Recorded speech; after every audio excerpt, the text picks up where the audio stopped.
Collar ಇದ್ದಾರೆ ಮಾತಾಡೋಣ. Hello hello ನಮಸ್ತೆ, ಏನ್ ಹೆಸರು, ಎಲ್ಲಿಂದ ಕರೆ ಮಾಡ್ತಾ ಇದ್ದೀರಾ? ನನ್ನ ಹೆಸರು ವಿದ್ಯಾ ಅಂತ ಹೇಳಿ. ಓಕೆ, ಯಾರ ಬಗ್ಗೆ ಕೇಳಬೇಕು? ಡೇಟ್ ಆಫ್ ಬರ್ತ್ ಹೇಳಿ ಅವ್ರದ್ದು. ನಮ್ಮ ತಂಗಿ ಬಗ್ಗೆ ಕೇಳಬೇಕಾಗಿತ್ತು. ಓಕೆ ಹೇಳಿ. 30/7/2001. ಓಕೆ, ಹುಟ್ಟಿದ ಟೈಮು? 2:45 ಮಧ್ಯಾಹ್ನ. ಓಕೆ, ಹುಟ್ಟಿದೂರು? ಬೆಳಗಾಂ. ಸರಿ, ಏನ್ ಪ್ರಶ್ನೆ ಇದೆ ಕೇಳಿ, ಮಾತಾಡಿ, ಗುರುಜಿ ಇದ್ದಾರೆ. ನನ್ನ ಪ್ರಕಾರ ಇದು ಆಲ್ರೆಡಿ ಒಂದ್ಸತಿ ಕೇಳ್ದಂಗಿದೆಯಲ್ಲ. ಇಲ್ಲ ಸರ್, ಇದು ಫಸ್ಟ್ ಟೈಮ್. ಫಸ್ಟ್ ಟೈಮಾ? ಇದೇನೋ ಇದೇ ಜಾತಕ ಇದೇ ಕುಂಡಲಿ ನೋಡ್ದಂಗಿತ್ತು. ಮದುವೆ ವಿಚಾರನಾ? ಹಾ, ಮದುವೆ ವಿಚಾರ ಕೇಳಬೇಕಿತ್ತು. ಮದುವೆ ವಿವಾಹ ಆರಾಮಾಗಿದೆಯಲ್ಲ? ಈಗ 24 ವಯಸ್ಸು, 7ನೇ ಮನೆ ತೋರಿಸ್ತಾ ಇದೆ. ಸ್ವಲ್ಪ ಇಂಟ್ರೆಸ್ಟ್, ಸ್ವಲ್ಪ 1-6 ಕಾಂಬಿನೇಷನ್ ಬಂದಾಗ ವಿವಾಹಕ್ಕೆ ಸ್ವಲ್ಪ ಅಡ್ಡಿ ಆಗ್ತಕ್ಕಂಥದ್ದು. ಆದರೆ ವಿವಾಹದಲ್ಲಿ ಯಾವುದೇ ರೀತಿಯ ಸಮಸ್ಯೆ ಇಲ್ಲ ಅಂತ ತೋರಿಸ್ತಾ ಇದೆ, ಇದೊಂದು ಬಿಟ್ಟರೆ. ಅದು ತೋರಿಸ್ತಾ ಇದ್ದೀವಿ, ಅದು ಯಾವುದು ಹೊಂದಾಣಿಕೆ ಆಗ್ತಾ ಇಲ್ಲ.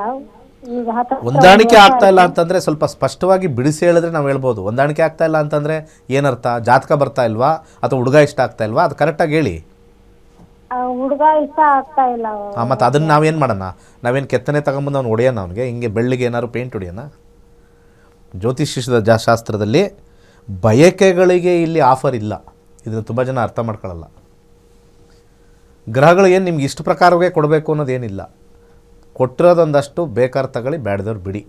ಒಂದು ಅಂಗಡಿಗೆ ಹೋಗ್ತೀವಿ, ಇರೋದೇ ಒಂದು ಅಂಗಡಿ, ಅಲ್ಲಿ ತರಕಾರಿ ಏನು ಸಿಗುತ್ತೋ ಅದು ತಗೋಬೇಕು, ಅದೇ ಅಡುಗೆ ಮಾಡಬೇಕು. ವಿವಾಹ ಆಗ್ತಕ್ಕಂಥ ಕಾಂಬಿನೇಷನ್ನು ಚೆನ್ನಾಗಿದೆ. ಆದರೆ ಇವರ ವಿವಾಹದಲ್ಲಿ 1-6 ಬಂದಿರತಕ್ಕಂಥದ್ದು ವಿವಾಹ ಯಾರನ್ನೇ ಮಾಡ್ಕೊಳ್ಳಿ, ನೀವು ಚೆನ್ನಾಗಿರೋದು ಬಂದಿಲ್ಲ ಅಂತ ಹೇಳಿ ಚೆನ್ನಾಗಿರೋದು ಬಂತು ಅಂದ್ಕೊಳ್ಳಿ, ಅದು 1-6 ಕಾಂಬಿನೇಷನ್ನು ವಿವಾಹವನ್ನು ಅಷ್ಟು ಚೆನ್ನಾಗಿ ಇಡಲ್ಲ. ಅಂದರೆ ಏನಾದ್ರು ಒಂದು ಸಮಸ್ಯೆ ಸ್ವಲ್ಪ ಹೆಚ್ಚಾಗೆ, ಸಮಸ್ಯೆ ಎಲ್ಲರ ಜೀವನದಲ್ಲೂ ಇರುತ್ತೆ, ಬಟ್ ಇಲ್ಲಿ ಸಮಸ್ಯೆ ಸ್ವಲ್ಪ ಹೆಚ್ಚು ಇರತಕ್ಕಂಥದ್ದು ಅಂತ ಹೇಳ್ತೀವಿ. ಯಾಕಂದರೆ 1-6 ಕಾಂಬಿನೇಷನ್ನು ಅಷ್ಟು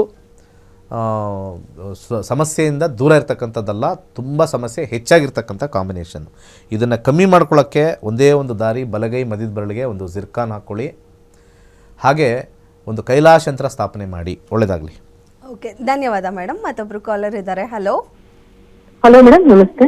ನಮಸ್ತೆ, ಏನ್ ಹೆಸರು, ಎಲ್ಲಿಂದ ಕರೆ ಮಾಡ್ತಾ ಇದ್ದೀರಾ? ಮೇಡಮ್, ಮಂಡ್ಯದಿಂದ. ಓಕೆ, ಯಾರ ಬಗ್ಗೆ ಕೇಳಬೇಕು? ಡೇಟ್ ಆಫ್ ಬರ್ತ್ ಹೇಳಿ ಅವ್ರದ್ದು. ಮೇಡಮ್, ಮಗನಿಗೆ 23 ಓಕೆ 12 2008. 23/12/2008 ಕರೆಕ್ಟಾ? ಕರೆಕ್ಟ್. ಟೈಮು? ಬೆಳಿಗ್ಗೆ 6:40. ಓಕೆ, ಹುಟ್ಟಿದೂರು? ಮಂಡ್ಯ. ಸರಿ ಮೇಡಮ್, ಏನ್ ಪ್ರಶ್ನೆ ಇದೆ ಕೇಳಿ, ಮಾತಾಡಿ, ಗುರುಜಿ ಇದ್ದಾರೆ. Madam, science PC commerce. ನಮಸ್ತೆ ಗುರುಜಿ. ಸೈನ್ಸ್ PC ಕಾಮರ್ಸ್ 2 ಸಬ್ಜೆಕ್ಟ್ ಹೋಗಿದೆ. ನೆಕ್ಸ್ಟ್ ಎಕ್ಸಾಮ್ ತಗೋತಿದ್ದೇನೆ, ಪಾಸ್ ಆಗ್ತಾನೆ. ನೆಕ್ಸ್ಟ್ ಮುಂದೆ ಏನು ಎಜುಕೇಶನ್ ಮಾಡಬೇಕು ಅಂತ. ಓಕೆ, ಜ್ಯೋತಿಷ್ಯ ಗೊತ್ತಾ ನಿಮಗೆ? ಜ್ಯೋತಿಷ್ಯದ ಬಗ್ಗೆ ಸ್ವಲ್ಪ ಐಡಿಯಾ ಇದೆಯಾ? ಹೌದು ಸರ್, ನಿಮ್ಮದು ನೋಡ್ಕೊಂಡು ಮೊನ್ನೆ ಫ್ರೀ ಕ್ಲಾಸ್ ಅಟೆಂಡ್ ಮಾಡಿದ್ವಿ. ಹೇಗಿತ್ತು ಫ್ರೀ ಕ್ಲಾಸು? ಚೆನ್ನಾಗಿತ್ತು ಗುರುಗಳೇ. ಸರಿ, ಇವರಿಗೆ ಟೆಕ್ನಿಕಲ್ ಸೈಡ್ ಹೋಗಬೇಕು ಅಂತ ಬರ್ತಾ ಇದೆ. 1ನೇ ಮನೆ ಬಂದಾಗ ಟೆಕ್ನಿಕಲ್ ಸೈಡ್ ಅಂತ ನಾವು ಕರಿತೀವಿ. ಒಂದು ಸೆಲ್ಫ್ ಎಫರ್ಟಿಂದ ಆ ದೇಹವನ್ನು ಕೆಲಸ ಮಾಡ್ತಕ್ಕಂಥದ್ದು. Job oriented. ಏನಮ್ಮ? DC ಆ ಥರ ಕಂಪ್ಯೂಟರ್ ಕೊಟ್ಟೋಗ್ಬೋದಾ ಅಥವಾ BBA MBA ಆ ಥರ ಮಾಡ್ಬೋದಾ ಸರ್? ನೋ. ನನ್ನ ಸಜೆಷನ್ ಇವರಿಗೆ ಈ ಜಾಬ್ ಓರಿಯೆಂಟೆಡ್ ಕೋರ್ಸ್ ಅಂತ ಕರಿತೀವಿ.